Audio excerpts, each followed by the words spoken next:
There was a man in Mysore city. He was known to be some kind of a ghostbuster or tantric. This guy has trapped ghosts in bottles. So I was just befriending him thinking, I will steal one bottle because I really wanted to see a ghost.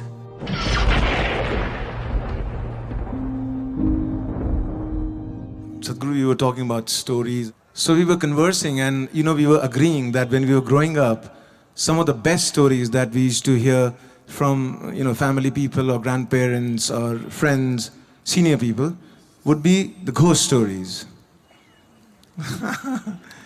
And somehow you small, kids, we love to get scared.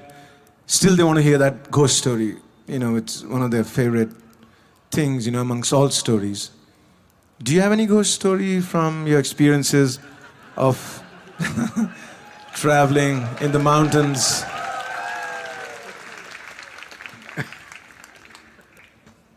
Wow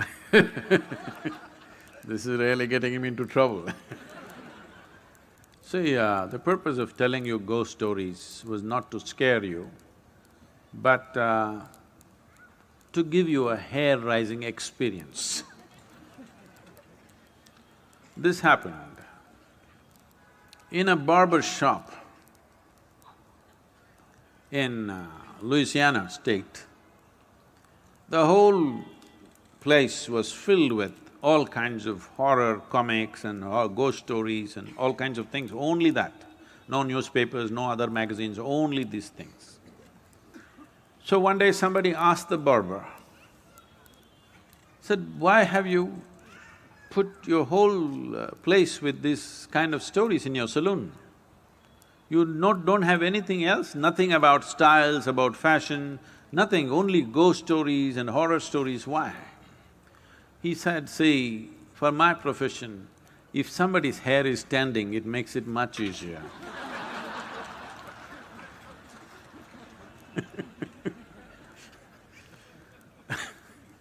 So the idea was to give you a hair-raising experience not to scare you And I must tell you, this fascinated me so much that there was a man in Mysore city who was also working in the Mysore City Corporation as some official, but he was known to be some kind of a ghostbuster or tantric or whatever he is.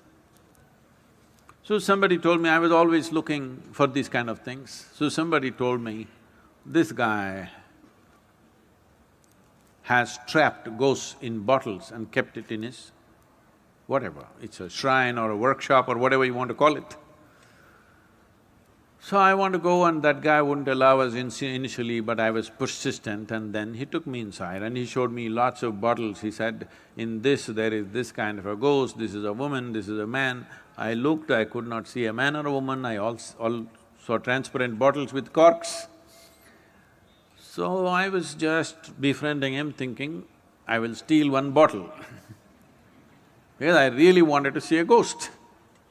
Because I had heard so many things.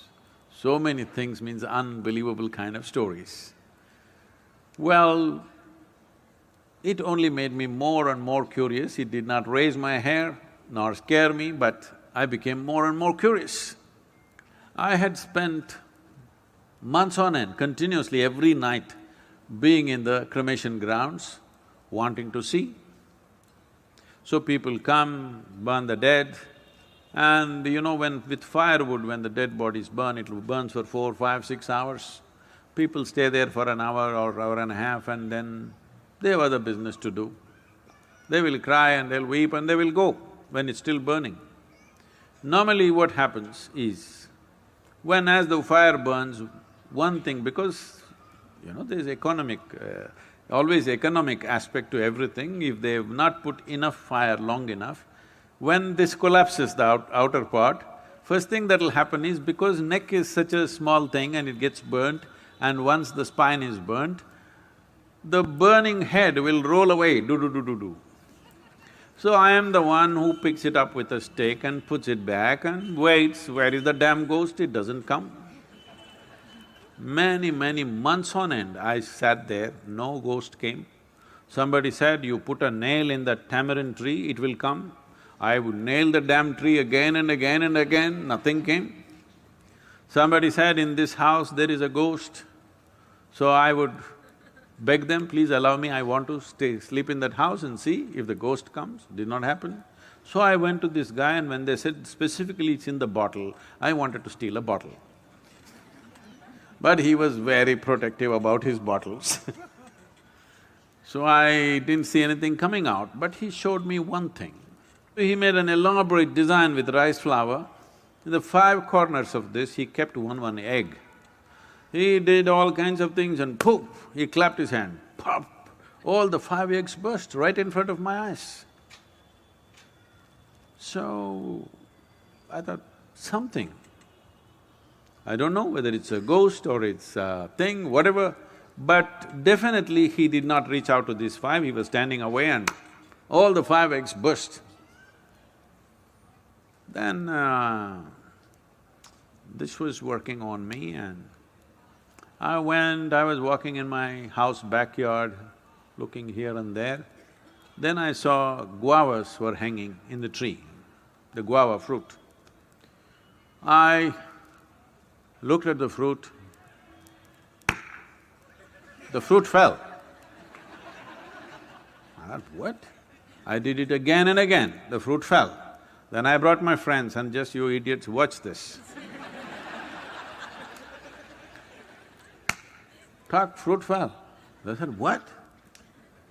Not once, 5, 10 times I did so that it's not an accident. But then, in about 3 days' time after I did this, a revulsion, I've never experienced it ever in my life because I've never stepped into those areas.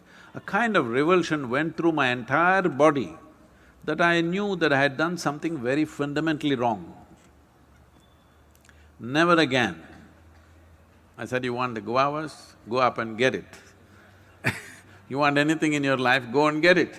These kind of things we will never again do. So, I realized something is fundamentally wrong, use your energies like that. So what is a ghost? All of you are ghosts with a body.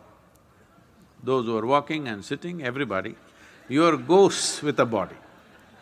But suddenly somebody lost their body and you think they are something horrible. Why? They're just like you, they just lost the body. Is it true that you gathered the body over a period of time? Suppose, let's say you had lost control over how much you eat and you became this big, and then you came to yoga program and whatever, and slowly you shrank into half your size. Does it mean to say half of you has become a ghost? Hello? So if somebody lost the body, 50, 60 kilograms of planet that we have picked up and made into this, if they put it back, is that a ghost? Then you are also a ghost with a body, isn't it? So this abnormal way of looking at life, that just because somebody lost their body, they've become something evil, something fearful, something terrible, is a very abnormal way of looking at life. The nature of life is such that whether… See, right now, there's something you must look at this, not intellectually, really experientially. You're breathing, all of you, are you? Hello? I'm just checking. Hello? You're breathing. So if you're breathing, let us say this was like a building or whatever, right now we are in the quadrangle kind of place. So there is life here that you're breathing. You may call it air, but it's actually life, because if I take away this will go. Yes? Your life will go. It's only in this transaction, life is happening, isn't it? So it's not just about air, oxygen, this, that. This is a living cosmos. You are like a little bubble, you captured a little bit of life. You know, did you blow soap bubbles when you were young at least?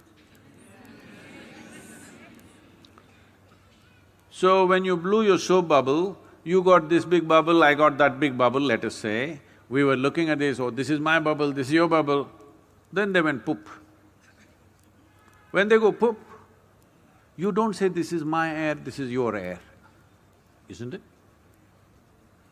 This is just like that. This is just a bubble. You captured a certain amount of life and it's functioning in a certain way.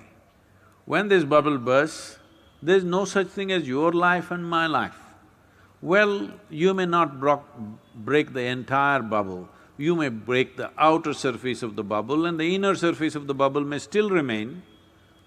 Just because the outer peel has dropped off, do you call that a ghost? Then you are a ghost with a body.